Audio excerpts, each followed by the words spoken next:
I don't care what Piers Morgan wants. I don't care what Daniela Weiss wants. I don't care what Cenk Uygur wants. I don't care what Rabbi Shmuley wants. To lead. The people of Gaza have not don't speak for them in the same way I won't. They have not had a vote since 2005, when Hamas took the leaders of the PLO, the Palestinian Authority, Mahmoud Abbas, and threw their opponents off the roofs and killed them.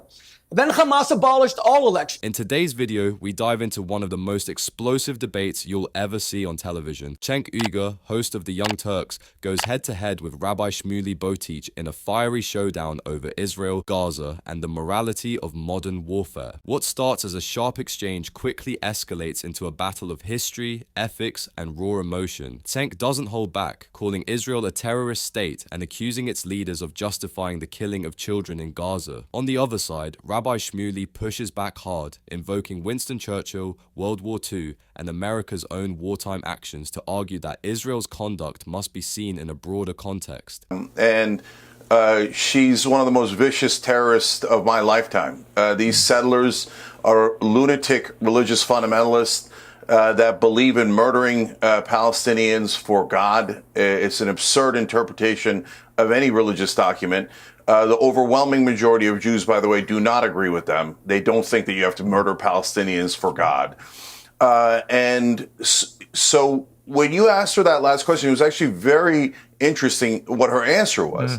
You said, do you mind 20,000 children being killed? And she said, as long as they're teaching their children to hate Jews, she seemed to be justifying that we have to kill their children. So think about the absurd logic of that. Since they teach them to hate us, we murdered their children. Gee, I wonder why they hate you. Like, the fact that she can't even see that shows you how painfully stupid this terrorist is.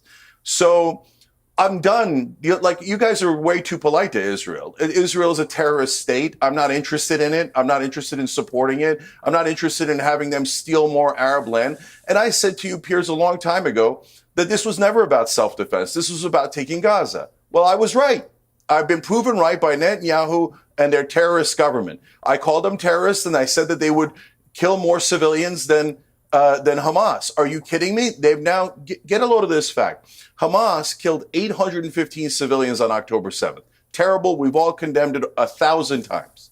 Now, Israel has killed 870 Palestinians under the age of 1. They have killed more Palestinian babies than Hamas killed civilians on October 7th. And every time it's a justification. No, we talked to God. God told us to steal Arab land. God told us to murder Arab children. What kind of sick state is this? When I saw her and smiling, like you said, and smirking, now when I see a lot of these Israeli leaders, I feel like I'm looking at Germans telling us, no, it's okay. We can do this to the Jews. There's going to be no consequences. And their smugness partly, Piers, has to do with the fact that they think we own America. There's nothing you can do. We control the largest military in the history of the world. We can get them to do whatever we want because AIPAC has bought the entire U.S. government. And she's not wrong. She's not wrong. I mean, today Trump is talking about, yeah, you're not going to get the Epstein files. You're not going to get anything. We're occupied. We're all Palestinians now. Listen to this claim. Hamas murdered 815 civilians on October 7th. Tragic, condemned worldwide. But Cenk Uygur argues Israel has since killed more Palestinian babies under 1-year-old than Hamas killed civilians that day. Then he goes further, leaders smiling, justifying death as God's will, even comparing their confidence to Nazi officials. His charge? A PAC has bought America, controlling the most powerful military on earth. And he ends with Trump saying, we are all Palestinians, it's raw, it's incendiary, and it leaves one brutal question. What can possibly justify the killing of children? Rabbi Shmuley, I mean, when you listened to that interview with Daniela Weiss, what did you feel about it? Piers, thank you for having me on. And having had a surprisingly civil debate at Oxford University with my brother Cenk, I'm actually going to excuse his hyperbole of calling Jews Nazis and stick to the facts because you were right, Piers. In your discussion with Daniela, stop smearing Jews. No, Cenk, leaders, Germans. Cenk, please don't. Okay, You're already interrupting me. Just be civil, please. We had a civil debate at Oxford. Let's try to continue. We shook hands afterward. Hundreds of thousands of people said how much they enjoyed watching us shake hands. Let's be human a little bit.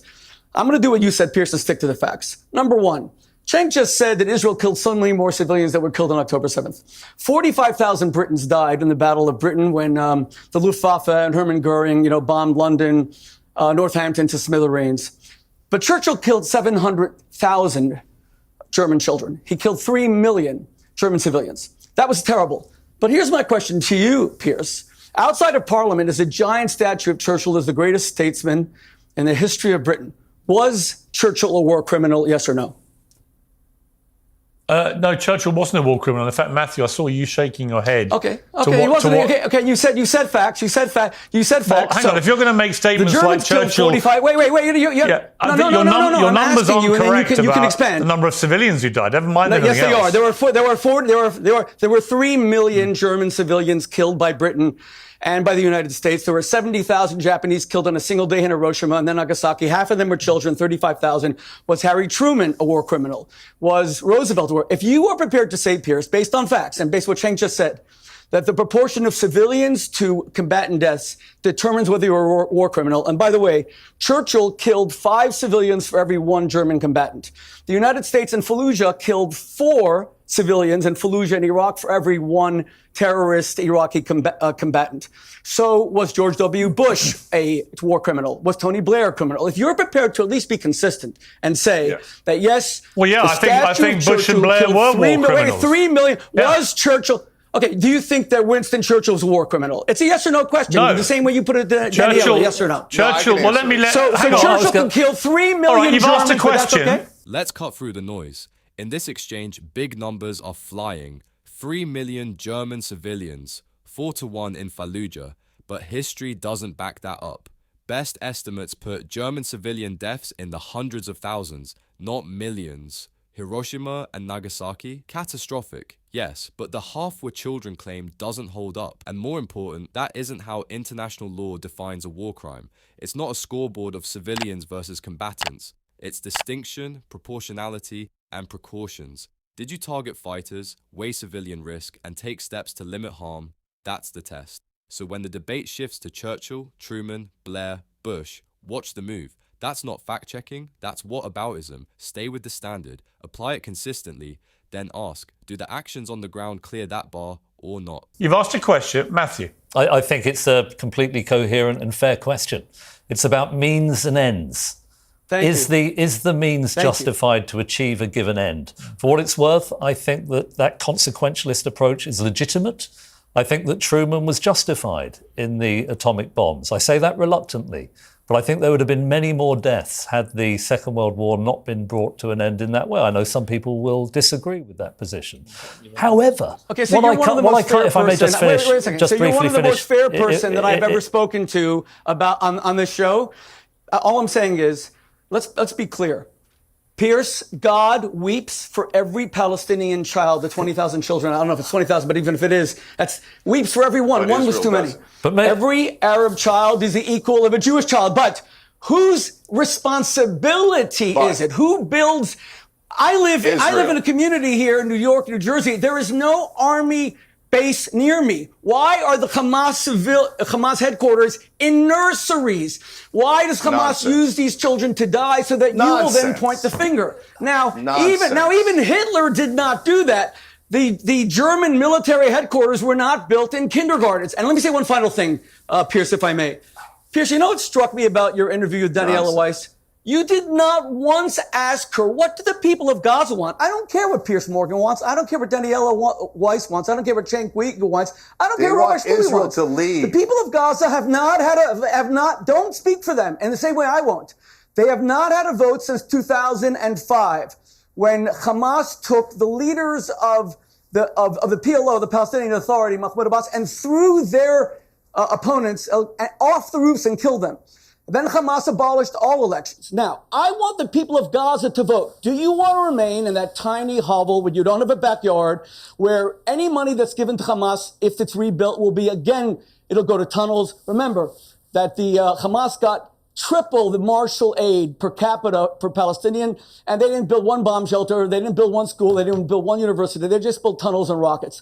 Ask the people. So Piers, let me ask you, why did you ask? May I say to the rabbi, forgive me for persisting here, where they want to live. but the rabbi did say, I think legitimately, that he had been interrupted and he didn't like it. I was halfway through the point that I was making, if I may say so, when you jumped in. I said that I thought Truman was justified in ending the Pacific War. I think Churchill was justified in trying to end the war in Europe. What I don't understand, and I think a lot of people who are instinctively pro-Israel do not understand, are where are the sunlit uplands on the other side of the evisceration of Gaza?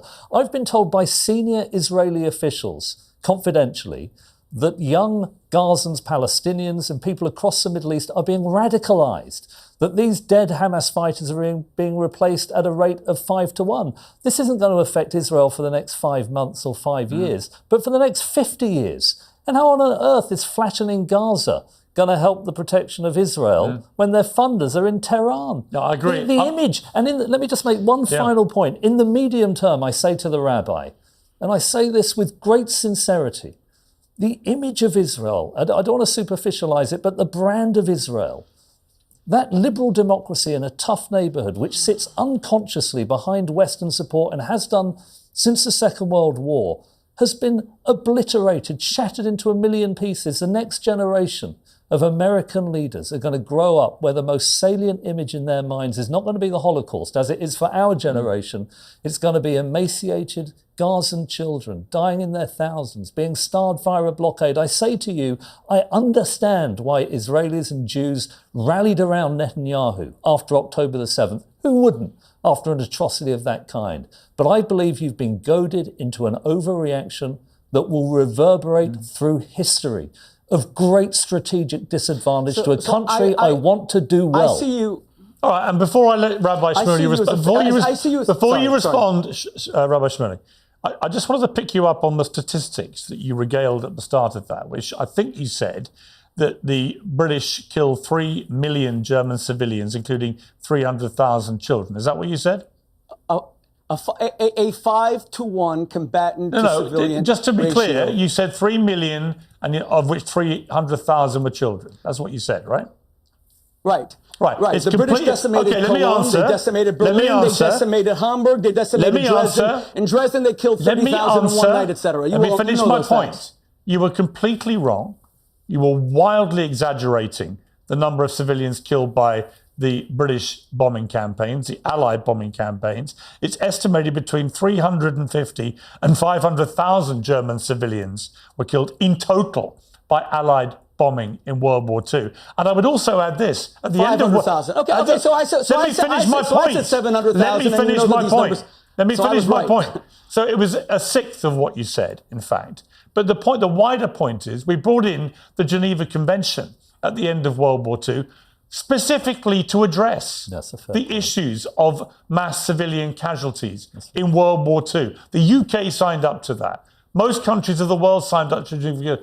Israel is a signatory to the Geneva Convention, and yet it breaches regularly the Geneva Convention, including, many believe, what they're now doing as a government in Gaza. What we just witnessed is more than a shouting match. It's a window into how deep this conflict cuts. On one side, Cenk Uygur unleashes raw accusations, calling Israel a terrorist state and comparing its leaders to Nazis. On the other, Rabbi Shmuley fires back with history, Churchill, Truman, and the ethics of war, while Piers Morgan tries to anchor the debate in facts and international law. Here's my take. The casualty numbers matter, but even more important are the principles: distinction, proportionality, and accountability. If we lose sight of those, then every side just points fingers while the civilian death toll climbs higher. And the truth is, history will judge not by excuses, but by outcomes. So what do you think? Was this a fair debate or just more whataboutism? Drop your thoughts in the comments.